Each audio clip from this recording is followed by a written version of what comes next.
बिहार में 160 से ज्यादा सीटों के साथ एनडीए की सरकार बनने वाली है। नमस्कार, आदाब, सत श्री अकाल, जय भीम, जोहार। मेरा नाम है नवीन कुमार। तो बीजेपी के चाणक्य अमित शाह ने खुलासा कर ही दिया कि दूसरे चरण की वोटिंग से पहले उन्होंने नीतीश कुमार की जेडीयू को तोड़ दिया है। और इस टूट की भनक लगते ही नीतीश ने पटना में पोस्टर टंगवा दिए कि फिर से एक बार नीतीश सरकार। कहने का मतलब यह है कि एनडीए तेल लेने जा चुका है।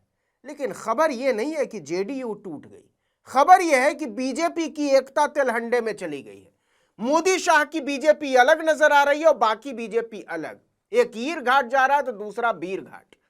मोदी के नए हनुमान ललन सिंह ने अपना रंग भी दिखा दिया और ढंग भी। तो जो बात जमीन पर जनता के बीच साफ थी, लेकिन ऊपर से बीजेपी और जेडीयू के नेता ढापे पोते हुए थे, उसकी पोल खुद अमित शाह ने खोल दी। बोलते बोलते उनकी जुबान पर वो बात आ गई जिसे वो दूसरे चरण की वोटिंग तक के लिए अपने दिल में दबाए हुए थे। दूसरे चरण की वोटिंग के बाद यह बात वैसे ही सार्वजनिक हो जाने वाली थी, लेकिन अमित शाह को इतने का सब्र भी मंजूर नहीं हुआ। अमित शाह ने जेडीयू को तोड़ डाला है और वो ये बात खुद कह रहे हैं।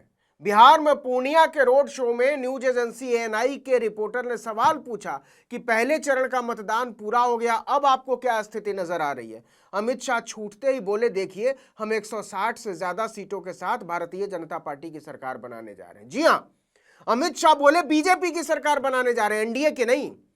अब इस बात में कोई शक नहीं रह गया है कि बिहार में एनडीए का कोई वजूद बचा नहीं है।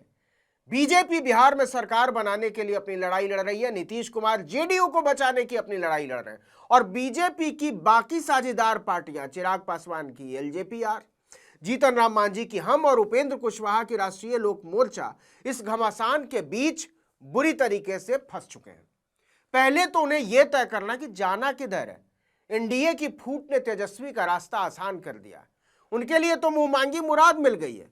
बिहार में महागठबंधन की हवा ही नहीं बह रही है। तेजस्वी जिधर जा रहे हैं उधर ही हवा बहने लग रही है। कुछ लोगों का तो यह भी कहना है कि अब तो दूसरे दौर की महज खाना पूर्ति ही बची रह गई है। नहीं चाहिए कट्टा सरकार। फिर एक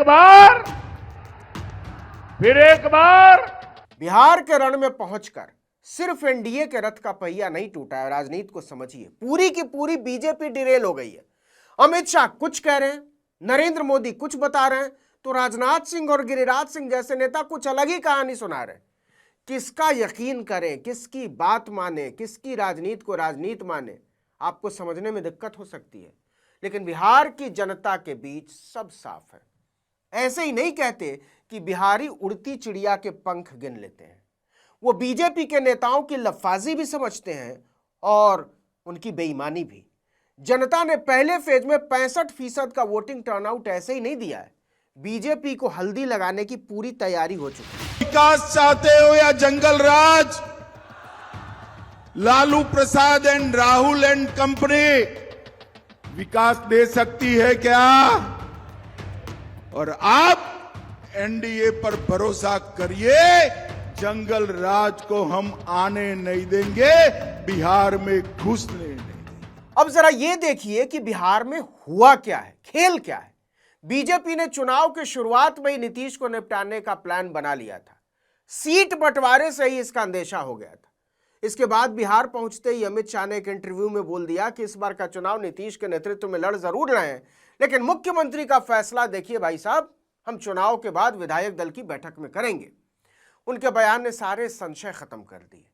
नीतीश का काम लगाने का पूरा इंतजाम शाह एंड कंपनी ने कर दिया था। लेकिन जिस गुजरात मॉडल को लेकर वो बिहार पहुंचे थे, उसकी नीतीश कुमार ने ही सबसे पहले बत्ती लगाई। ऐसी बत्ती लगाई कि 2 दिन बाद ही अमित शाह को अपनी ही बात से पलट जाना पड़ा। चुनाव के ऐन पहले बीजेपी को नुकसान से बचाने के लिए बोलना ही पड़ा कि नीतीश कुमार मुख्यमंत्री थे, नीतीश कुमार मुख्यमंत्री हैं और नीतीश कुमार ही मुख्यमंत्री रहेंगे। अमित शाह ने अपने प्लान में फेरबदल नहीं किया था, बस जनता के मिजाज को भांपते हुए उसे चुनाव तक के लिए मुलतवी कर दिया था।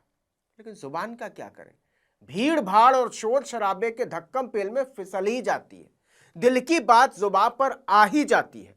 पूर्णिया में अमित शाह बोलते बोलते बोल ही गए कि बीजेपी 160 से ज्यादा सीटें जीतकर सरकार बनाने जा रही है। मैं आज आपको वादा करता हूं, मैं आज जा रहा हूं, आप 11 को वोट डालेंगे, 14 को गिनती होगी और मैं फिर से एक बार एनडीए सरकार के शपथ ग्रहण में फिर से पटना आऊंगा। मतलब सिर्फ एनडीए ही नहीं टूटा है, बिहार के चुनावी भंवर में फंसकर पूरी की पूरी बीजेपी की टूट जगजाहिर हो गई है।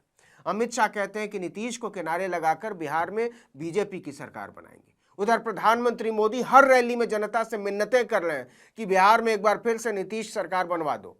मतलब आप सोच कर ही देखिए कि इस सदी के भीषणतम चुनावी चेहरा होने का दावा करने वाले नरेंद्र मोदी खुद बिहार में नीतीश के चेहरे पर वोट मांग रहे हैं। बीजेपी केंद्र से लेकर ब्लॉक पंचायत के चुनाव में मोदी के चेहरे पर वोट मांगती है और मोदी जी बिहार आकर कहते हैं कि नीतीश के नाम पर जिता दो। वोट का सवाल है बाबा। नीतीश कुमार ने एक झटके में महामानव का कद घटाकर 1.25 इंच का कर दिया है, लेकिन अमित शाह है कि मानते नहीं। इनके साहब 56 इंची से 1.25 इंच के रह गए, लेकिन इन्हें लगता है कि साहब हैं तो मुमकिन है। अरे जनाब, आपके साहब की हवा खराब है और इस बार आपकी ही रणनीति उन्हें डुबोने जा रही है। नीतीश कुमार मुख्यमंत्री बनेंगे, 5 साल रहेंगे। देखिए, उन्हीं के नेतृत्व में चुनाव हो रहा है जी, स्वाभाविक है कि वो होंगे। अमित शाह पूर्णिया में कहते हैं कि वो बिहार में 160 से ज्यादा सीटें जीतकर बीजेपी की सरकार बनाने जा रहे हैं। उधर बिहार में ही मोहनिया की रैली में रक्षा मंत्री राजनाथ सिंह जनता को भरोसा देते हैं कि नीतीश कुमार के नेतृत्व में ही हम चुनाव लड़ रहे हैं और चुनाव के बाद वही मुख्यमंत्री होंगे। राजनाथ सिंह कोई गिरिराज सिंह जैसे नेता नहीं है कि जो मन में आया बक दिया। केंद्र सरकार में हैसियत रखते हैं, प्रधानमंत्री के बाद नंबर 2 के नेता माने जाते हैं। 2013 में जब पहली बार नरेंद्र मोदी के चेहरे पर चुनाव लड़ने की योजना बन रही थी तो राजनाथ सिंह ने ही संसदीय दल की बैठक में मोदी के नाम का प्रस्ताव रखा था। बीजेपी के अटल आडवाणी दौर के नेता हैं, उन्हें साफ लग रहा है कि बिहार की चुनावी नैया नीतीश ही पार लगा सकते हैं।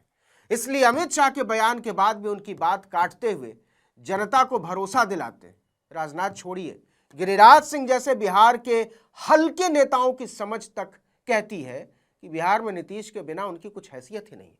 इसलिए वो अमित शाह के बयान के उलट जाकर बोलते रहते हैं, हमें बस सुन लीजिए, करेंगे तो नीतीश ही, बनेंगे तो नीतीश ही। बिहार में अमित शाह की भाषा सिर्फ जेडीयू में शामिल बीजेपी के एजेंट ललन सिंह जैसे नेता ही बोल रहे हैं। कुर्सी के मोह में वो नीतीश को त्याग कर शाह की गोदी में जा बैठे हैं। उन्हें लगता है कि बीजेपी में कोई सीएम बनने की हैसियत रखता नहीं है, इसलिए उन्हें आजकल दिन में भी मुख्यमंत्री बनने के सपने आने लगे। नीतीश से ज्यादा अमित शाह उन्हें प्यारे लगने लगे हैं। बावजूद इसके दूसरे फेज की वोटिंग से पहले यह साफ हो गया है कि सिर्फ एनडीए में ही नहीं, बीजेपी में भी टूट है, जेडीयू में तो टूट है ही। बिहार में एकजुट ताकत सिर्फ महागठबंधन में बची रह गई है। तेजस्वी के लिए रास्ते अपने आप खुलते जा रहे हैं। इस वीडियो में इतना ही, लेकिन अगर आपने आर्टिकल 19 इंडिया को अब तक सब्सक्राइब नहीं किया तो फौरन कर दीजिए। बेल आइकॉन दबाइए, घंटी जैसी आकृति लाइक कीजिए और कमेंट करके बताइए हमारा वीडियो आपको कैसा लगा। हमारा ट्विटर हैंडल है article19_India और मेरा ट्विटर हैंडल है नवीन जर्नलिस्ट। नमस्कार।